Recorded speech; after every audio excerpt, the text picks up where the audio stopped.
Hi, Jane Schnupp here. Welcome to another of the new Savvy Sightseer video vacation series. Today we are off to Stockholm, Sweden. I had long wanted to go back to Sweden, namely to its capital city, Stockholm, since I'd had a half-day cruise ship stop there a while back. In part, my interest was because of its old town called Gamla Stan, which is delightfully quaint and unlike most other capital cities, but also in part because it is my heritage. My great-grandparents had emigrated to here during the late 1800s when crop failures and famines stimulated a massive exodus to America. My grandfather, whose last name was Blomqvist, died from World War I injuries just before my mother was born, so there were no family history stories to be passed down, leaving me always curious about this part of my DNA. I truly enjoyed visiting the country and especially meeting the people. Sweden has a long and convoluted history. It is the third largest country in Western Europe and the largest of its fellow Scandinavian peninsula countries. That would be Finland to the east and Norway on its west.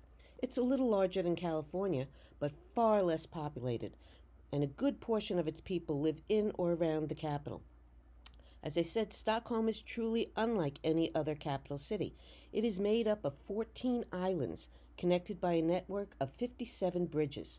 It has two main sections, essentially a split personality between its ancient Gamla Stan area, which was once a fortress island, and the new town, its modern side. How it came to be capital is also unusual. There are several explanations, but the most fanciful one involves a floating log filled with gold in 1252. Nearby Sigtuna had been the seat of leadership since 970 AD, but it was increasingly being raided, so they decided it was a good time to move the capital. Reportedly, leaders filled a log with gold and set it onto the water and waited to see where it hit land. That became the new capital, named Stockholm, or Log Island. There are less colorful and probably more accurate accounts, but that's my favorite, and it's the one I'm sticking with. I will do my best in pronouncing Swedish names, but I do apologize in advance for not being very good at it at all. Join me as we venture into the land now of my ancestors. Gamla Stan actually encompasses 4 islands. Its main one, Stadsholmen, is a total of about 80 acres. It's smaller than the grounds of Old Westbury Gardens, which is about 100 acres. The 3 other isles are Riddarholmen, and that's the site of the Royal Burial Church. Another is Helgenholmen, and that's given over largely to Sweden's parliament. And then there's the tiniest island, Stromsburg, just large enough for one building, which today houses the IDEA, an intergovernmental organization supporting democracy worldwide. Birger Jarl's Tower is a remnant of the defensive wall originally around the city. Gamla Stan is one of the biggest and best preserved medieval city centers in Europe, mainly because cars are banned in most areas, so the lovely cobblestone streets have not been worn down. Tourists rule the area as they wander around centuries-old sites, pass an afternoon at one of the abundant outdoor cafes, or shop. Something you notice almost right away about the old town is its color, or relative lack thereof. In 1699, the governor of Stockholm issued a decree that all new stone houses should be yellow in color. Leading architects of the 1700s promoted the use of a yellow ochre color to imitate the French sandstone, which was the height of fashion at the time. The style stayed in vogue right up until the 1920s. This is Västerlånggatan, the city's oldest main business and tourist street. It's also one of the widest. More typical are charming, pretty, narrow streets, with the prize for the narrowest street in Sweden, and sadly the most graffitied, going to Martin Trotzig's Named for successful German immigrant merchant, its 36 steps climb the steep uphill with a width of only about 3 feet at its narrowest. Despite its size, it does qualify as a street and even features working street lamps. In a land where you can be in total darkness 32 days a year, and in the depths of winter have only about 5.5 hours of sunlight a day, Swedes tend to make the most of their short summer and long days. They can run 56 days of 24/7 sunlight almost. Outdoor dining is ubiquitous. Sweden has often been at odds with its neighbor Denmark. A major battle, the Stockholm bloodbath of 1520, occurred in this now pretty square, Stortorget, or the Great Square. Danes had rounded up about 80 Swedish aristocrats, merchants, and priests, then beheaded them in the square. One victim's son escaped the massacre to return later and lead a revolt against the Danes. A grateful people elected him Sweden's first king, Gustav Vasa. White stones on the red building on the left there were added later to represent those murdered leaders. In 1778, the architect of the square's stock exchange building designed this monumental well, which marks the center of Stockholm. From here, all distances in the city and to other cities were measured. Look closely at the buildings. The iron forms dotting the exteriors are called anchor plates, indicating the era when the building was constructed and the type of plate used at the time to bind the wooden beams. The Storkirken, or Great Church, was called St. Nicholas when it was a Catholic church. Later it turned Lutheran in the Reformation of the 1500s. This is Stockholm's oldest church site. Parts of the church date back to 1279. As people who have been to my programs know, I am in awe of buildings that are so old but are today still used for its original purpose. This is a fully functional church offering prayer services as well as musical concerts, lectures, and special events. The most recent royal wedding at Storkirken was in 2010 when Swedish Crown Princess Victoria married Daniel Westling, a former fitness instructor from central Sweden. Nobel laureates have been invited to speak here. Martin Luther King Jr. did so when he was recognized in 1964. Inside, it is nothing short of completely amazing.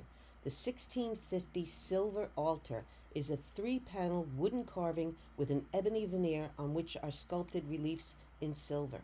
It stands below a French stained glass window from the 1850s, but one of the real eye-catchers here is the elaborate 17th century French Baroque-style pulpit. It is a mastery of wood carving by a Swedish-German furniture maker and sculptor. Before there was a pulpit, preacher Olaus Petri would step into a basket that would be hoisted up so he could speak of Reformation and be seen by everyone in the church. His grave is set below the pulpit, and a fresh lily is placed there every day. You will also find here the famous sculpture of St. George and the Dragon with the Princess by Bernd Notke in 1489.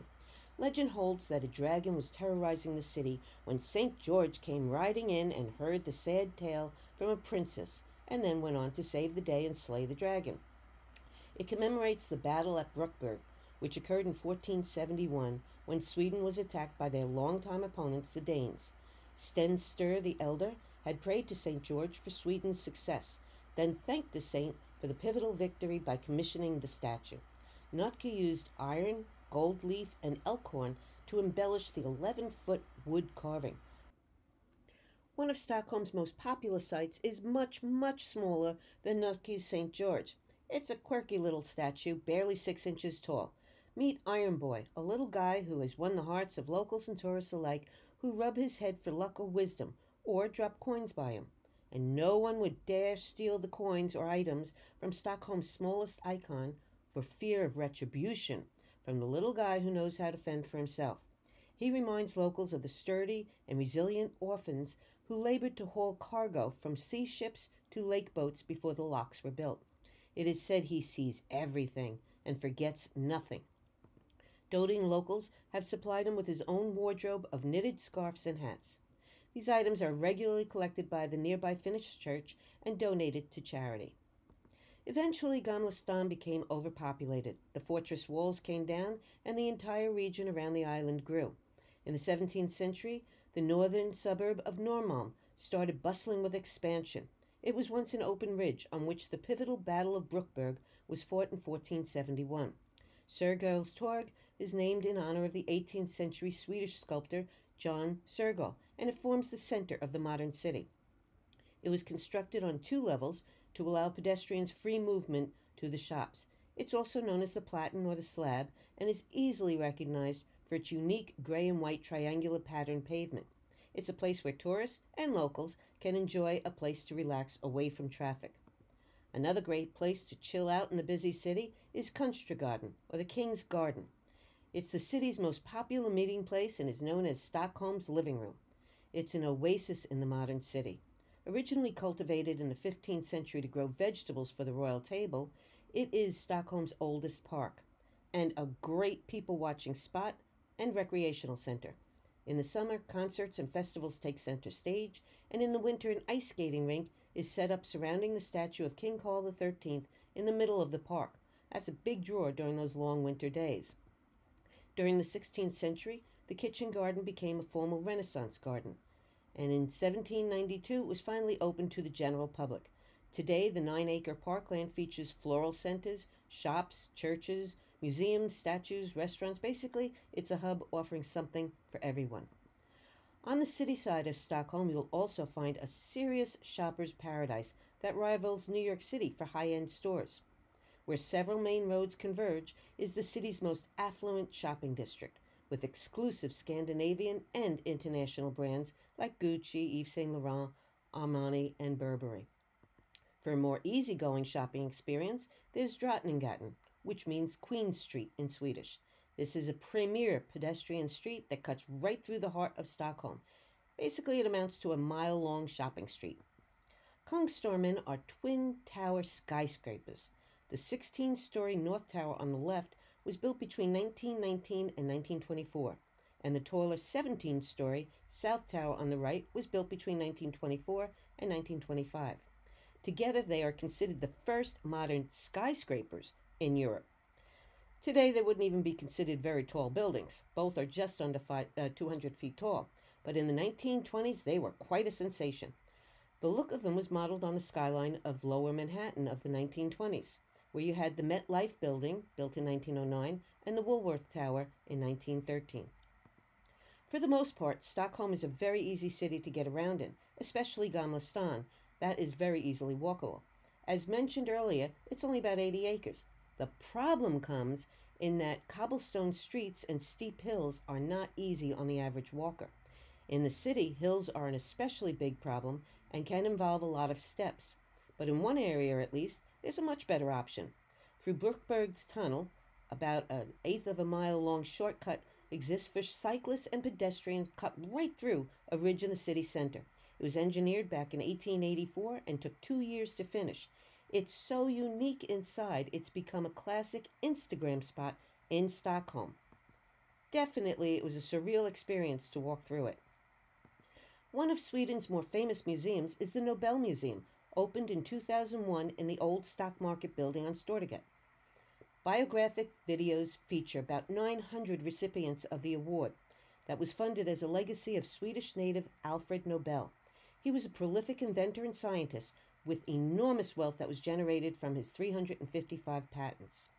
Despite so many patents, it was his invention of dynamite that brought Nobel great fame and wealth, and from which he established a fund in his will to be awarded to those who, he said, conferred the greatest benefit to mankind in the fields of physics, chemistry, physiology and medicine, literature, and peace.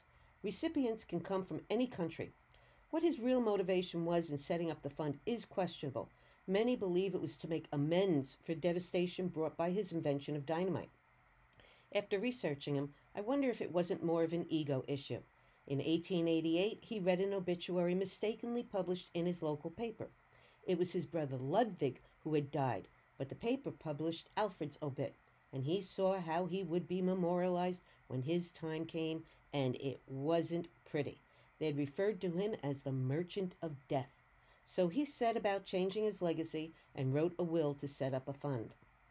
I just got lucky and caught Jimmy Carter's placard as it went by overhead, one of several hundred that make a slow 6-hour rotation. He had won the Nobel Peace Prize in 2002. These placards do not display the country or flag of the laureate because the recognition is to be of the person and his or her accomplishments, not where they were born, researched, or lived when winning the award, or where they died. In 2009, then-President Barack Obama received the Nobel Peace Prize and donated his $1.4 million prize money to charity. Bob Dylan was probably the most reluctant winner, taking weeks to respond to an announcement in 2016 that he was the first songwriter to be awarded the Nobel Prize in Literature. He disagreed with the award, believing he wasn't worthy enough, but the foundation declared him a great poet in the English-speaking tradition. Perhaps one of the oddest exhibits is found in the cafe. Laureates don't sign a traditional guest book at the museum. They sign their chairs. Hungry sightseers stopping off in the cafe might be surprised to find they are placing their butts on the John Hancock of a famous science or literary figure. In 2001, as a guest at the opening, not as a laureate, President Bill Clinton spontaneously signed and dated the bottom of his chair. Museum staff decided they liked the idea and made a tradition of it since then and has all Nobel laureates do it. Signatures are then covered with a special solution, so they're preserved for years to come. Through a week-long whirlwind, Nobel Prize winners engage in several activities, such as a roundtable talk or lectures at the Nobel Museum building and other sites in Stockholm. The exception to this is for the Peace Prize. That ceremony is held in Oslo, Norway on the same day. It's uncertain why Alfred Nobel stipulated this, but it's speculated he was a proponent of accord between the two nations, and this was a way to tie them together perpetually. All awards are presented on December 10th, the anniversary of Nobel's death. Events in Sweden start that day at the Stockholm Concert Hall, where King Carl XVI bestows the Nobel Medal and Diploma. Then they move to the town's City Hall on Kungsholmen Island. Sitting on the waterfront facing Gamla Stan, its nearly 350-foot tall tower is easily seen from many parts of the city. The town hall's two main rooms that are used for the Nobel ceremonies are the real stars of this building. Here is the Blue Hall. Its bricks were supposed to get painted blue, hence the name. But when the architect walked into it during construction, he loved how the sunlight hit the high brick walls and decided to leave them red rather than paint them blue. Behind the elaborate gold screen above the room is the largest organ in Northern Europe with 10,000 pipes. As music wafts down from above, a grand banquet is held here after the Nobel Award ceremony. This room holds up to 1,300 guests. Rounding out the warm red brick look are the beautiful mosaic floor and magnificent marble staircase, down which recipients and their guests make a grand entrance. After the banquet, the group moves upstairs for a night of dancing in arguably the most breathtaking surroundings, the Golden Hall, where almost 19 million fragments of gold leaf pounded paper thin and formed with glass into mosaics grace the walls. Literally outshining all else in the room is its north wall and the Queen of Lake Mälaren, which was Stockholm's old nickname. She is sitting in the center of the universe, with Stockholm and its city hall in her lap, the signs of the zodiac above, the eastern world to her left, and the western to her right, illustrating the idea of Stockholm and Sweden being a link between the east and the west. Art critics of the day were not merciful to the poor woman depicted in the center. She was universally condemned as being just plain ugly and not representative of Stockholm. Since the artist had used his own wife as a model, that criticism hit very close to home, and he explained her appearance like this. Her eyes are big, so she can watch over the citizens. Her feet are big, so she can stand firm, and her hair symbolizes the sun, and not Medusa's snakes as some had thought. On another of the islands that comprise Stockholm, you will find several unique museums. The island is called Zirgarden, literally translated as Animal Farm, from when the entire island was a royal hunting ground. Today, animals are still there, but in a zoo at Skansen, the world's oldest outdoor folk museum, founded in 1891. Through its animals, building, and farmsteads, the museum showcases Sweden through the years. At the 18th century Mora farmstead, for example, you can see how farmers lived in northwest Sweden. It includes the farmhouse, a cottage, stables, and a storehouse. Here, people carried out small-scale farming and cattle breeding. Dressed in national costumes from different parts of Sweden, folk dancers kick up their heels to celebrate Midsummer, with traditional folklore dance to the tunes of the Skansen folk band. You can see a video of that on my website. Also on the island is a museum devoted to the massive Vasa warship, commissioned in 1623. Although Sweden has not participated in any war for 2 centuries, it was known as a military powerhouse during the 1600s, and under King Gustav II Adolphus, known as the Warrior King, Sweden was a force to be reckoned with. In successive defeats of neighboring Denmark, he made Sweden a great power. The The Vasa embarked on her maiden voyage in 1628, heading out of its shipyard as the most powerful warship of the 17th century, only to sink less than a mile out. For 333 years, it then rested on the harbor floor. Raised in 1968 and reconstructed, it is remarkably intact. The mighty Vasa is a time capsule of Swedish workmanship.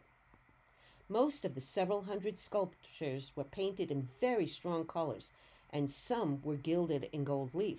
The Flying Dutchman ship is considered to be the inspiration for the Pirates of the Caribbean movie series. The Vasa was not just a warship.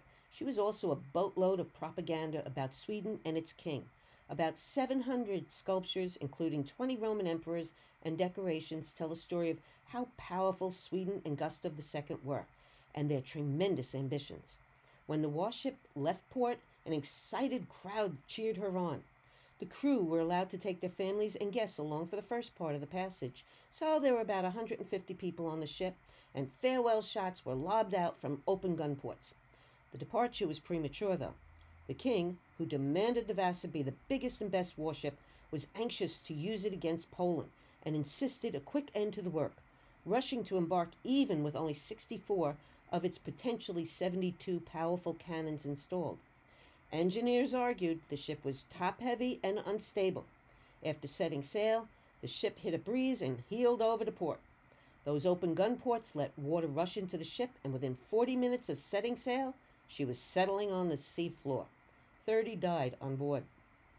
On Lindingo, an island about 3 miles northwest of Gamla Stan, is one of the region's more unique museums.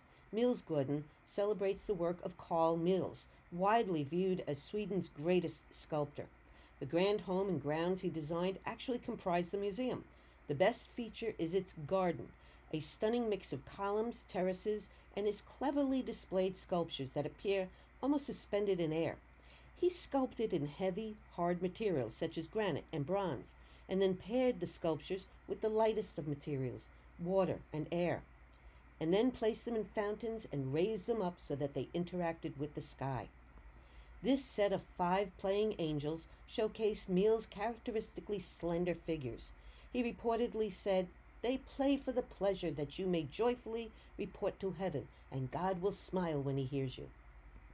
This version of Mills' Aganipe and the Fountain of the Muses is slightly different from its original, commissioned in the 1950s for the Metropolitan Museum in New York.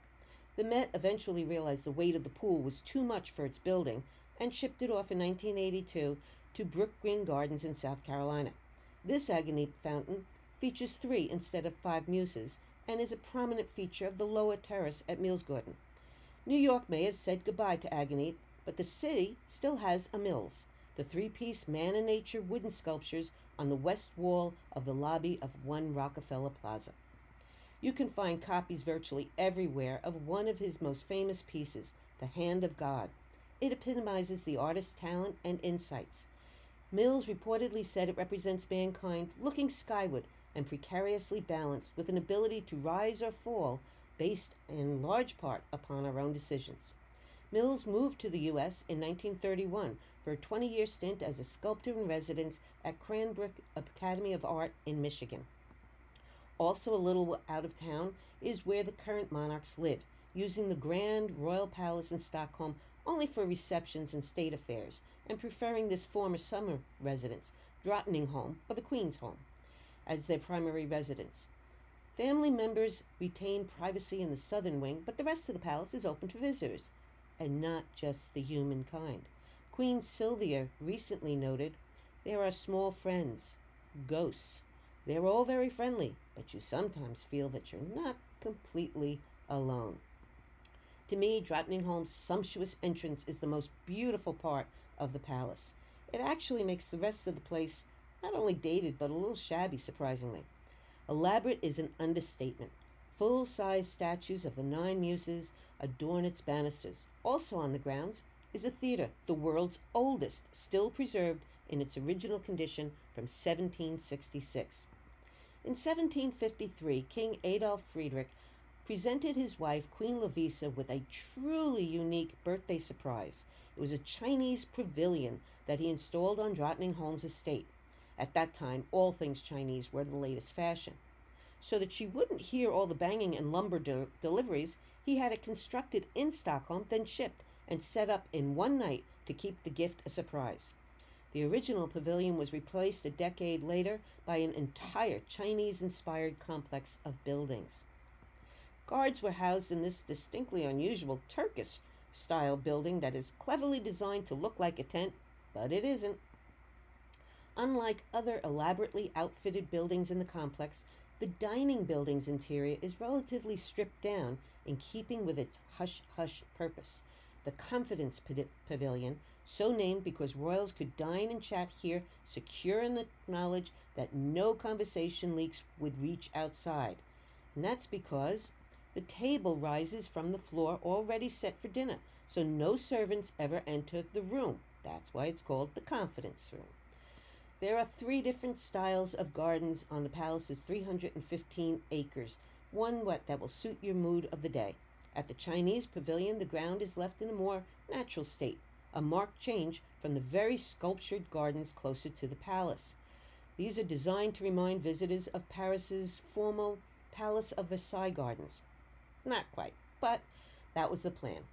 In its announcement to include the entire palace and grounds in its list of World Heritage Sites in 1991, UNESCO stated the ensemble of Drottningholm, the castle, the theater, the Chinese pavilion and gardens, is the finest example of an 18th century North European royal residence inspired by the Palace of Versailles. If not in the formal French garden mood, then there's nothing as peaceful as a stroll in the British-style gardens, where you can watch a swan and her babies meander around the pool and under the bridges. To paraphrase Dr. Seuss, I always like to say, sometimes you don't appreciate the moment until it becomes a memory. And I like to add to that my own advice. Always remember to celebrate the moments and treasure the memories. I hope you've enjoyed your trip to the land of my ancestors. And if you'd like to see more of Stockholm and Sweden, or any of my European destinations, you can go to my website. If you have any questions about this program, email me or use the contact page on my website. When libraries are again offering programs, you can check my programs tab to see where I'll be. Until then, visit the library site for more video vacations by Savvy Sightseer. Hey do, or bye.